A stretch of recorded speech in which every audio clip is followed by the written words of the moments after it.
Pretty angry today, Mike. I don't know, man. Sometimes, some days you just got to take the black pill. But I'm looking forward to hearing your takes on this. Let's begin with Jeffrey Epstein belonged to Intel. What do you think, Mike? Forget it, Benny. It's Chinatown.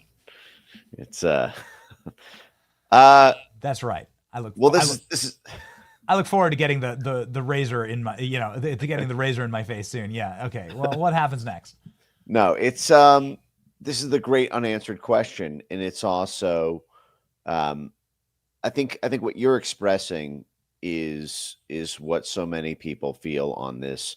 And I understand the frustration. I feel the same way that you do about Dan and Cash, and I think they're doing a phenomenal job on what is their traditional role, which is cleaning up crime and not engaging in domestic weaponization. I think when attacks pop off in the country, we don't really in just a few short months, we really no longer have to worry about whether our own FBI was setting us up. I think this was Yes. a constant shadow over Christopher Wray under Trump one, obviously for the FBI for 60 years practically.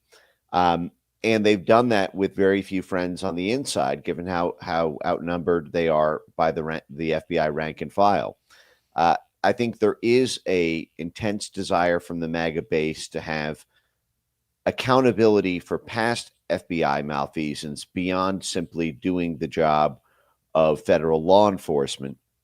And so it's a very heavy burden, uh, I think, on senior management for things that they are not, which is a little bit above and beyond what the typical day to day duties of the job are. I have long believed that the Epstein story is not so much an FBI story as it is a DOJ and CIA story, as well as the international networks that have been talked about so much. And so when the initial claims from Dan and Cash on this came out, my thought process was, well, you're not going to find anything at the FBI layer here because if this was CIA, you're going to have it shielded from FBI so that it doesn't give a predicate for DOJ action. But DOJ will be the holder of all the interagency chatter, all of the interagency cables, all of the interagency dialogue. And so what we're hearing from the news last night is a much more serious and final opinion, it coming from Pam Bondi. Now, I still have questions about how exactly uh, how official this is, frankly, because Axios evidently got an exclusive. They posted what looked like an official DOJ document with the news story they published, but then within a few hours, the official document was a missing link. And I know that folks like Tom Fitton from Judicial Watch had been actively FOIAing the Justice Department for these documents for months, if not years. And I know that Tom Fitton has felt a little bit of a stab in the back that he feels that Axios was given an exclusive for things that should have just been responded to in a FOIA request from Judicial Watch. I mean, we can get to all that, but as to your direct question about whether or not Epstein did or didn't belong to intelligence, this is one of these unanswered questions that remains very much a slap in the face. I think to understand the Epstein story, you need to go back to the 1980s and at least back to, as you mentioned, the 2008 case when Jeffrey Epstein was arrested the first time, and one of the strangest plea deals in DOJ history was struck. The plea deal for Jeffrey Epstein was struck by Alex Acosta and the Miami DOJ before the FBI even finished its investigation. So they rushed this plea deal, which effectively got Jeffrey Epstein off before they even got most of the relevant evidence. At the time, there was a subpoena for Jeffrey Epstein's hard drives and computers, and defense counsel had been fighting that in court. They struck the plea deal before they even got the computers. In fact, one of the lead prosecutor, I believe Maria Villafana, uh, had bitterly fought Alex Acosta on this plea deal. She was the lead prosecutor on the case. There's email traffic with the senior lieutenants at DOJ saying, "Why are you meeting with defense counsel in private? How can you attempt to strike a plea deal before we've even concluded our investigation? We're still finding witnesses. We still don't even have most of the key evidence because um, the defense counsel are refusing to turn over the hard drives and computers. How can you make a plea deal when you don't even know what's on their computers? This is outrageous." And she was run over. She was, if according to some of the email traffic from her conversations with the DOJ lieutenants that came out in a 350-page DOJ Office of Professional Responsibility report later, she was basically threatened for speaking up. And then and then Alex Acosta, who was the top dog, as you mentioned, 11 months. It was almost 11 and a half. This was basically the entire year's worth of emails, of incoming emails to Alex Acosta, turned up mysteriously gone. As soon as the Justice Department moved to look at them, they were gone, daddy, gone. I mean, this is like when Operation Crossfire Hurricane happened, and then suddenly all the text messages and emails all died at FBI. Once again, the FBI is, where evidence goes to die, and just like the system migration, server migration ended up eating all the inside evidence with Crossfire Hurricane. They did it just with Jeffrey Epstein, and no one can explain it. No one's attempted to retrieve the emails from there. It's like every time you know that the server is being migrated at DOJ, someone did some really nasty shish kebab. And the fact is this whole process has been so shady, and it's been so high profile now for so long that I don't know what they're expecting at the Trump DOJ level. This is long-term indigestion. Obviously, because Jeffrey Epstein is such a nasty figure, you can make up stories about him that have no basis in reality, and a lot of people are going to believe it because it's Epstein. And I understand that the mere fact of the scale of the conspiracy theories around Epstein kind of put the PR side of law enforcement in a bind. They want to be responsive to the facts of the case. They do not want to be responsive to public opinion. Justice should be blind, which is the right attitude. The issue is if you don't show your work, if you don't show us what you looked at in order to make your decision, we can't trust your work. We trust work, not words. And, it's been 6 months of the Trump administration. It's been half a year, and this was a major campaign issue. And we have not seen what DOJ has seen. We have not seen what FBI has seen. We have not seen anything from the CIA side of this. And meanwhile, all of Trump world sort of touches Epstein world from strange angles, which is another topic on this that maybe I can pause if you want to get to. But as to your immediate question about was Epstein an intelligence asset in some respect, I think undeniably the answer on that is yes. And the fact that we have seen really no attempt, or at least good faith attempt, to even humor the American people. What did DOJ query from CIA on this? They're going to come out with this conclusory statement about there's no anything. Okay, well, what did you ask John Ratcliffe? What queries did you put to the CIA system? At least let us make the excuses for you that you got stonewalled or there was nothing there because we see what you see. Why top down edicts without any sort of accompanying set of data dumps? Where's our WikiLeaks? Where's our Twitter files? Why do we get more transparency from, Elon Musk uh, taking over a private company in terms of federal government documents and emails than we get from our own democratically elected government? Why would Jeffrey Epstein kill himself if he's innocent? Well, of course, what they're saying is that he didn't kill himself, and there's no evidence on that. And this is another thing is No, Mike. They're saying that he did kill himself. No, he absolutely killed himself. right. That's The why feds are saying he killed right. himself, and he killed himself for nothing because we have nothing on him because there was no Well, case. Even though we found him guilty already of sex trafficking and Ghislaine Maxwell guilty of sex trafficking, there's no case and there's no clients. right. And Well, the other problem that I have with this is that it does seem like it's entirely created. This seemed like the deep state, whatever terminology you want to use, whatever pejorative you want to use. It seems like they're pulling one over. Everything from the binder release that had redacted information in it that was already public, like that was just a spitting in the face, right? That was an insult, okay, to the intelligence of everybody who received one of those binders. Friends of the show.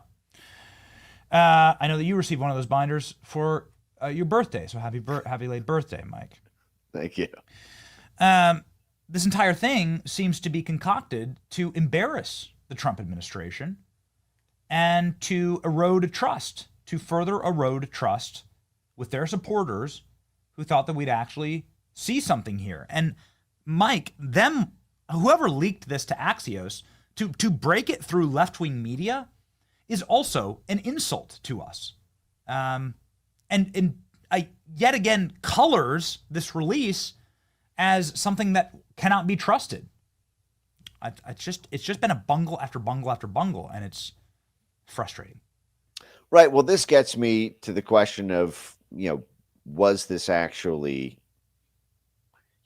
was this given to Axios, or was this sort of a rogue inside employee, or, in a way, almost hero inside employee who probably leaked it because they were stunned by it and maybe wanted to, I don't know, stop it or at least put some pressure on it.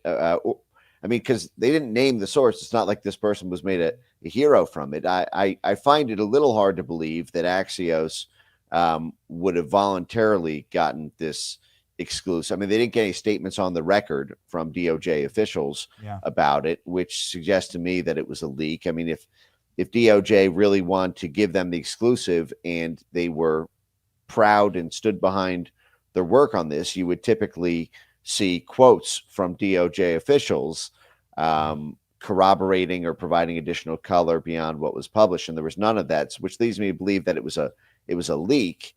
But I just come back to this point that I don't know what they're expecting in terms of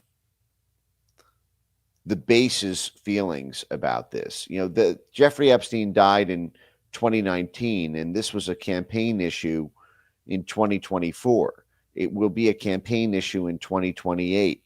It will be a campaign issue in 2032. It was a very, very strange sequence of events where as dark and as wide as the networks around Epstein are, you see our federal government constantly losing the kind of evidence they would never lose if they were prosecuting us. Yes, Mike, the evidence that would have been splashed and carved into granite if they could get after a Mike Benz. Boy, man, they would have made sure that was plastered and printed on a daily basis on the front of the New York Times if you were part of this list. So I want answers from the CIA on this. Why have I heard absolutely nothing? And Can this you unpack again, that, please? Can you unpack yes. that? So, why is the CIA the skeleton key here? Well, So starting with what we've covered, and then I'll trace it into the wider webs here. So in 2008, the sweetheart deal with Epstein was struck over the objections of the FBI. The DOJ basically reached into the case, met directly with the uh, defense lawyers for Epstein, who were basically the highest paid defense lawyers you can buy. Many of them had personal relations with the prosecutors. One of the defense counsel had dated one of the DOJ officials, and they had all sorts of personal connections. And then Alex Acosta was then being interviewed by the White House transition team in 2016 for 2017 for a cabinet level role. Alex Acosta went from being the Jeffrey Epstein deal negotiator and the guy who overrode the FBI to give this sweetheart deal to Epstein to being a cabinet level secretary for Trump 1 in the Department of Labor. Now, the Department of Labor is another kind of strange place in the U.S. government. This is for unions. Organized crime and unions move together like peanut butter and jelly do. Alex Acosta had also been the dean of the law school for Florida International University, which is a major CIA recruiting hub. Folks like Juan Guaido, for example, who was the CIA-backed candidate for Venezuela, is now at FIU. FIU is a very famous recruiting ground for CIA operations in Latin America. And it's also close to where Jeffrey Epstein lived when he was also in South Florida. Jeffrey Epstein runs through those same Latin America CIA networks, I should note. It was Jeffrey Epstein that was working with Adnan Khashoggi, the CIA-backed weapons dealer for Iran-Contra, very close to the Bush family and the Saudi royal family.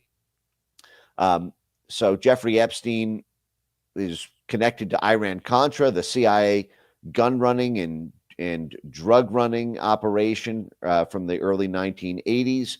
In 1985, Jeffrey Epstein effectively took over from Arthur Shapiro. Arthur Shapiro was the tax attorney for Les Wexner. Les Wexner, the billionaire who was the head of Limited Brands, the Victoria's Secret. At one point, this was the largest retail chain in all of America. And Jeffrey Epstein, after Arthur Shapiro, the tax lawyer for Les Wexner, was gunned down in a Chicagoland-style murder in Columbus, Ohio, in 1985, the day before he was set to testify to a grand jury IRS investigation. See, basically, he had run the Wexner estate's tax and accounting, and then the day he had been dogged by the IRS for about 7 years. The day before he was set to testify, he was mysteriously murdered. It was at that point that Jeffrey Epstein appeared in the picture and began to effectively work his way up to getting power of attorney over the entire Epstein estate, and then mysteriously go on to manage billions or hundreds of millions of dollars for the Wexner network through there. Epstein then became involved even more directly in intelligence adjacent work. He was involved in the negotiation of the relocation of the very Iran-Contra CIA airline company. This is Continental Air Services, Air America. The CIA proprietary airlines in Miami that closed up after the Iran-Contra scandal in the 1980s. They were moved to Columbus, Ohio, the hometown of Les Wexner.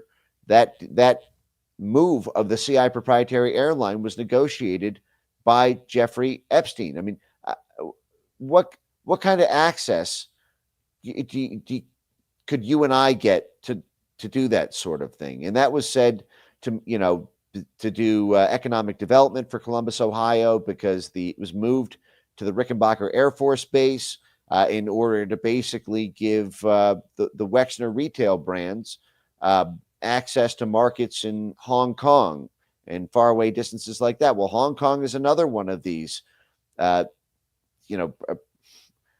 very frequent black market CIA traffic zones. The Hong Kong was taken over by the British through the Opium Wars and became a major narco trafficking zone through there. And once again, you're back to sort of guns and drugs. And the fact is you and I can't get that sort of access as normal civilians. Adnan, you and I can't just sort of represent Adnan Khashoggi and CIA-backed, gun runners, and then go on to have all these connections to both the Bill Clinton machine and then the Donald Trump machine. I mean, Jeffrey Epstein really flew too close to the sun in the 1990s when he became the money bundler for Bill Clinton in the 1990s and was, flying around the world with Clinton. And the fact is Epstein's adjacency to all of these intelligence nodes, combined with the head DOJ official saying that he was told to back off Epstein because he belonged to intelligence, it's above my pay grade. Then back to the Acosta story here. So Alex Acosta was then questioned about this when I believe it was the Daily Beast reported that that's what he told the transition team. And Alex Acosta's response to being questioned about that intelligence statement was very curious. He didn't deny it when he was asked about it publicly. He said, "I'm not allowed to talk about that. There are DOJ rules about ethics rules about what I'm allowed to say publicly. But a lot of people are taking what I said out of context and going down rabbit holes. But I'm not allowed to either confirm or deny." Now, why would you not be able to deny if that was not the case? That was over 10 years before. He was questioned about that in 2019. The case had already been closed. The settlement had already been reached. It had been 11 years. And, if this was something that was fully untrue, there's no reason that you can't say, yeah, no, he didn't. He was not a CIA asset or an asset of another foreign government. But the fact is, we don't even know who Alex Acosta talked to. Now the final wrap up on this, and the official story is that in 2020, the Justice Department, responding to the heat of the Alex Acosta affair, did this 350-page written report. This is how we know about the 11-month data gap in Acosta's emails. And there's one footnote in the 350-page document. This is all we've gotten in the 6 years since Epstein did or didn't kill himself about the CIA connection. One footnote in a 350-page document that said from DOJ. Now, this was Bill Barr's DOJ. Bill Barr spent the first 7 years of his career in the CIA. He was referred to as the CIA's mop-up man by the Washington Post for his role in covering up Iran-Contra and the CIA's role in that. One footnote, and it says, we asked Acosta about whether or not there was truth to Daily Beast reporting about Jeffrey Epstein being potentially an intelligence asset for helping the FBI on a related white-collar financial crime investigation. And Acosta said, we asked him if he had knowledge about that. And he said no. Acosta said no. And that we offered Acosta a classified briefing room if he had more to say, and he had nothing more to say. Now, that gives you absolutely nothing. First of all, softball question of the century. Do you have any knowledge about Epstein being an intelligence asset in a unrelated white collar financial crime investigation. Well, first of all, even if you were to ask him, do you have knowledge that Jeffrey Epstein is an intelligence asset? Any defense attorney worth his salt will tell you, even if you were told that he belonged to intelligence, the answer to that question is no. You do not have knowledge. You have been told something secondhand through hearsay. You took some action on the basis of it, but you don't have firsthand personal knowledge of it. That's all we get. We don't get any questions about, who is it who had did you ever have any conversations about Jeffrey Epstein and his role in intelligence? Did anyone speak to you at CIA? Did anyone speak to you at foreign intelligence services overseas about no evidentiary trail, no list of who spoke to him about these matters, no questioning about what was said. It was like it was set up to fail. And for that to be the end of the story. And then Alex Acosta disappeared after that. He was a high profile figure. He was the dean of a major law school, partner at a major firm, cabinet level secretary. Now he's a ghost. And so all of this is happening in the context of what appears to be complete lack of enthusiasm for finding out the answer. And this gets back to the question of how many folks in Trump world, might be is the reason there's no action on really trying to nail down answers around the intelligence side of this because there's no evidence, or because there's no appetite. And because they've not showed us any of the evidence that they've seen in order to make the determination, it's hard not to conclude it's because there's no appetite. That's something that is unnervingly frustrating, Mike, that they didn't talk us through their process. They didn't show us their process here. After all of the yapping and all of the talking on TV, and they did a lot of talking on TV about it. The documents are all on my desk. So many files, a dump truck pulled up with Jeffrey Epstein evidence. They couldn't show us anything. And you brought up Bill Barr, and I just want to take a quick deviation here into the origin story of Jeffrey Epstein. Because it actually goes back to Bill Barr's father in such a strange way, who was one of the founding members of the CIA. And so if you're going to talk about the nodes of connection between Epstein and the CIA, let's go back to Donald Barr, who operated the OSS during World War II, which is, of course, where the CIA sprung from. Then he became the head of the Dalton School. Then he hired Jeffrey Epstein, in spite of the fact that Jeffrey Epstein was a failing student and didn't have a degree himself, groomed Jeffrey Epstein, and connected them with Ghislaine Maxwell. So it's actually Bill Barr's father who is the origin story of all of this. And it's worth noting, wrote a book called Space Relations, where a group of elitist pedophiles run an entire planet through blackmail. And it sounds like a movie script, and it probably is. Does feel like we're living actually in a simulation at times, and here it is. There's the proof. So maybe you could take just a quick deviation here into what is Bill Barr's role in this operation. If you're going to talk about connections here that are going to be very uncomfortable, obviously, for some people in Trump world, is this background story check out, Mike? The floor is yours. Yeah, that's one of the excuses that was sort of made for the DOJ the first time around, was that it was just such a patently obvious conflict of interest with Bill Barr that the thought process was with Matt Gaetz or Pam Bondi that we would be able to get more transparency because of the perception of Bill Barr doing the blocking and tackling the first time around. Jeffrey Epstein died on Bill Barr's watch.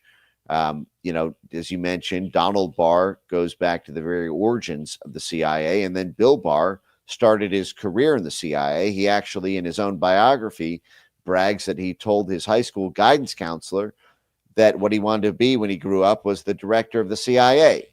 And then Bill Barr only became disenchanted with the CIA career when Stansfeld Turner, Jimmy Carter CIA director, who massively handicapped the CIA. This was during the Halloween massacre in 77, 78, when the CIA was basically handcuffed and then had massive staff reductions and budget cuts. And it was at that point that Bill Barr became disenchanted with the CIA and the direction from the Carter administration, and then went on to become a lawyer and then the head of the Justice Department twice. According to reporting from Terry Reid, one of the sort of mystery figures in the Iran-Contra scandal of the early 1980s under Reagan, Bill Barr was actively involved in Iran-Contra, the CIA gun running, money laundering, drug running operation of the early 1980s, and had a code name Robert Johnson. If you read the book Compromised by Terry Reid, which was written well before the Jeffrey Epstein affair ever popped off. This was basically a tell-all from the 1990s. And again, that's the same network involved in Jeffrey Epstein himself. As I mentioned, Jeffrey Epstein involved in the Iran-Contra affair through Adnan Khashoggi and through the Continental Air Services and Air America CIA proprietaries that were used in that operation that Epstein negotiated to come to Columbus, Ohio. And so you had an immediate conflict of interest with Bill Barr when Bill Barr said that Epstein killed himself, or that, the case was basically closed. I think a lot of people like myself said, well, what do you expect? You got the CIA's mop-up man as the head of the Justice Department, and his friggin' father worked directly with Epstein. There is a kind of inescapable like father, like son in these sorts of things. It tends to be a family business. And, but I don't know how much, for example, Pam Bondi was the attorney general of Florida. And Florida was the exact jurisdiction that Jeffrey Epstein spent his career in and was prosecuted in. And I don't know Pam Bondi. I've never met her. I'm not making any sort of accusations here. It's just awfully convenient that everyone seems to know each other on this, and there's a very simple fix, which is show your work. Why can't we see what Tulsi did with JFK files? A lot of people were upset that there was no smoking gun, for example, to be found in the March files for JFK. I was ecstatic about that. I thought that was one of the gold standard for how you do federal declassifications. Everything was fully unredacted. We got hundreds, thousands, tens of thousands of files for independent researchers to add to our body of knowledge, even things that were, not directly related to, the assassination. We got all the Operation Mongoose files. The fact is the Epstein network is something that, given the extent of what we know from the criminal side, is something that we need answers about well beyond an FBI prosecution. And oftentimes, because of declassifications or because of court documents, even if you can't prove something criminally, what you can provide to the public, for example, like what is in a DOJ filing, provides kind of metadata, if you will. It's something that allows independent researchers to build on what's already known in order to make their own case if the DOJ feels they have insufficient evidence to prove beyond a reasonable doubt. But what's so curious about this is there wasn't even an attempt to do so. So I don't know how this DOJ can expect anything but long-term resentment and anger from the base when there isn't even an attempt to say, well, listen, we looked at everything. Here's what we looked at. And if you look at this too, you'll make the same conclusion. They didn't even do that second step. They just said, trust me, bro. And it's not there. Well, show me what you looked at so I can decide whether or not you're bullshitting me. I want to see what you looked at so that way I know what you didn't look at. If I know here are the 30,000 emails we looked at, we put them in a big Tulsi Gabbard, ODNI, JFK style, WikiLeaks style. You don't even need to index it for us. The internet will do the work. Show us what you queried, CIA. Tell us who you talked to. What were the names of the case officers? What conversations did you have with John Ratcliffe? What documents did you go back and look at from 2008? Are any of those declassifiable? If not, describe them or publish redacted forms and remove sources and methods. We want to know what you saw so that we agree with what you say. And you telling us what you saw will be helpful to know what you didn't see so that we can decide whether or not there's a cover up here instead of having to assume it. Here's an image to your point.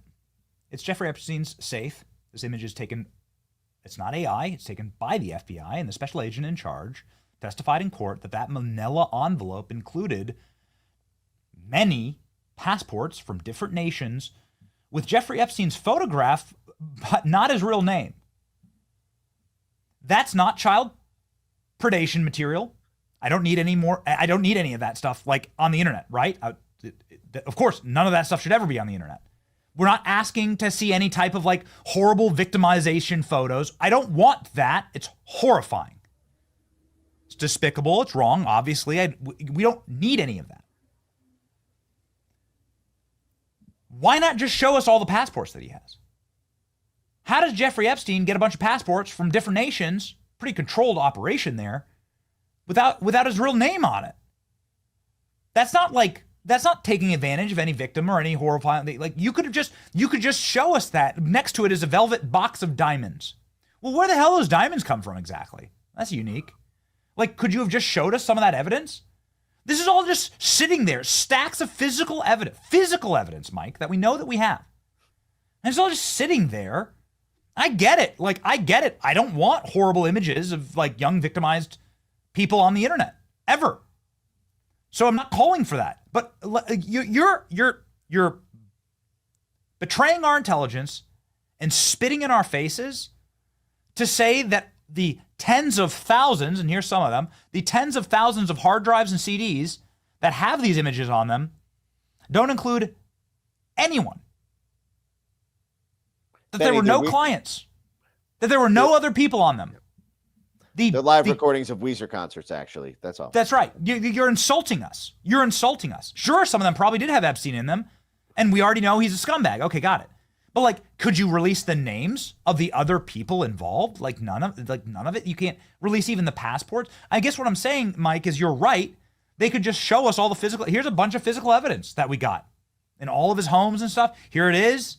Here's the emails. Here's why we're not charging anybody else. Here's all that we have. Maybe stuff's been destroyed. We're not sure. But we know that you have footage like this of his little St. James getting raided and us carrying out boxes. Right there. Pause it, please. That's a wrapped up MacBook tower that has terabytes of storage information, and they're wrapping it up for evidence. You can see it clear as day right there. Nobody ever asked what's on that computer? You can't. That's a piece of physical evidence. Where is that computer exactly? Where does that exist? Can you show us that? We haven't seen anything.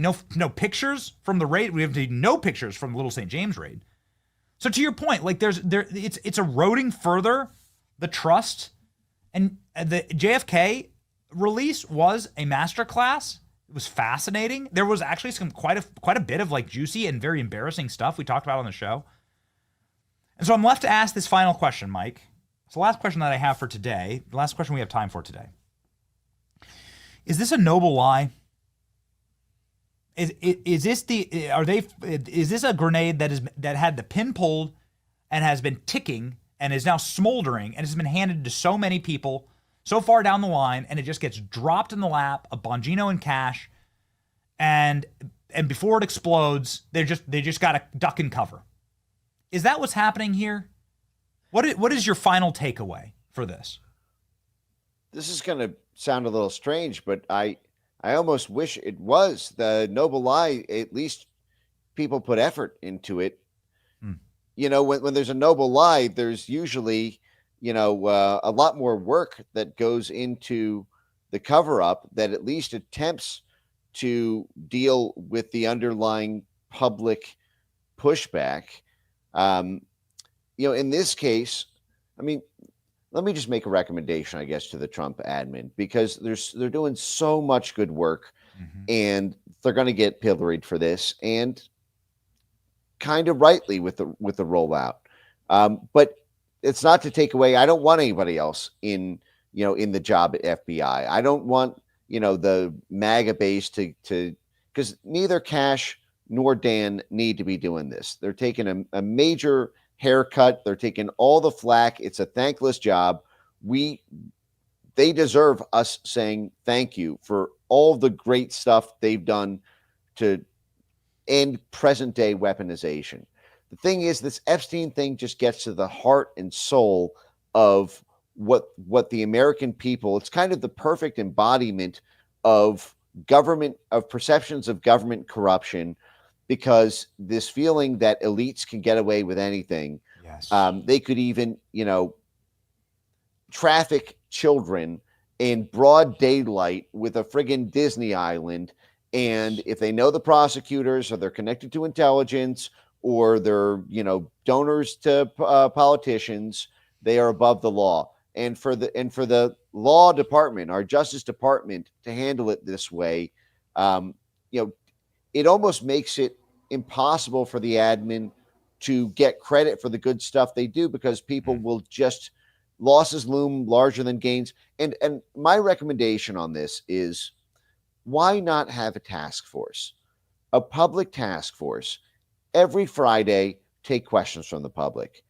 Let Benny Johnson, let random independent journalists, let mainstream media journalists take an hour every Friday for the next 6 months and call it the Epstein Investigation Task Force, and take our questions, be responsive to them, follow up.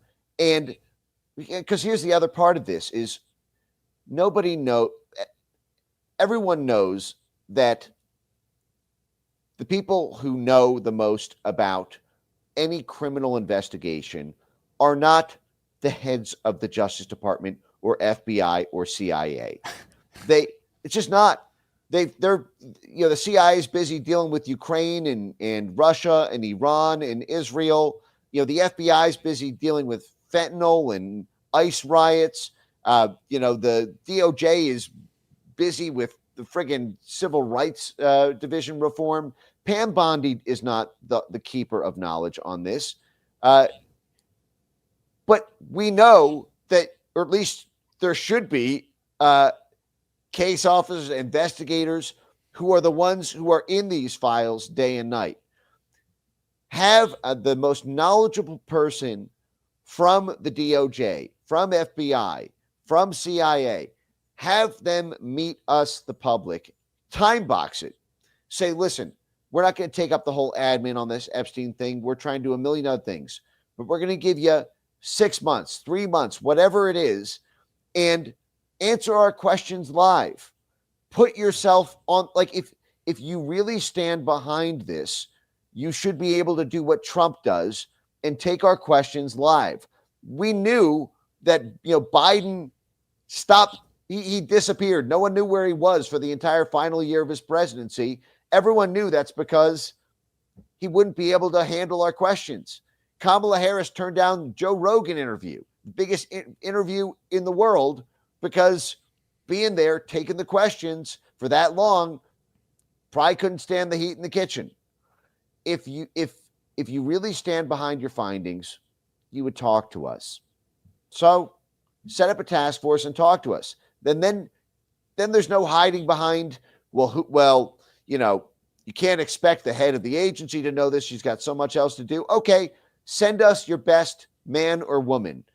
Put the top investigator that you have on the inside. Show it to us on the outside. That way, when we ask questions, we know we're getting the best answers available, not a political document designed to make us go away. I mean, these documents are available. The problem is that they're in total conflict with each other.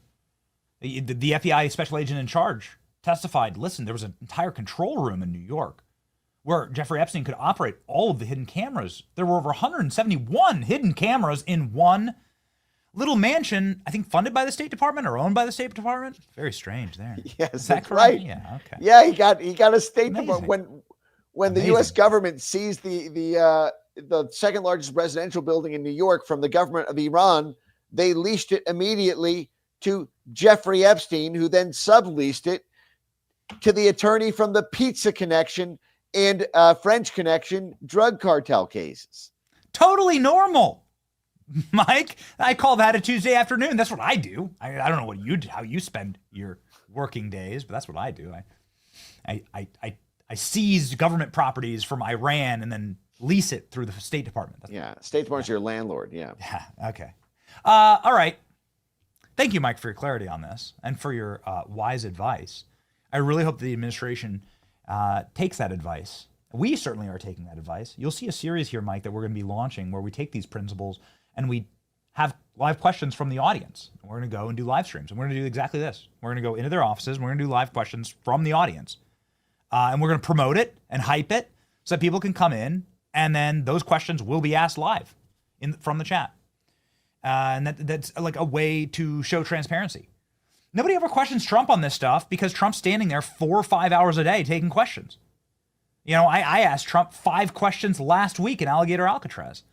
And he was waiting. He was excited to answer literally anything you throw at him. Hungry alligator. And nobody ever questions him on that stuff. Like, that's why he has such faith and confidence with people. But this is, you're right. There's an absolute crisis of confidence in this. And we hope it gets better. I have a feeling we'll be seeing more of it. And I have a feeling you'll be seeing a lot more of Mike Benz when you follow him right here. He's got that sweet 1M followers. You got to follow Mike Benz on X. Possibly one of the fastest growing X accounts out there, in fact. Mike, again, happy belated birthday. Godspeed. Thank you for telling the truth, man. Thank you, Benny. You too.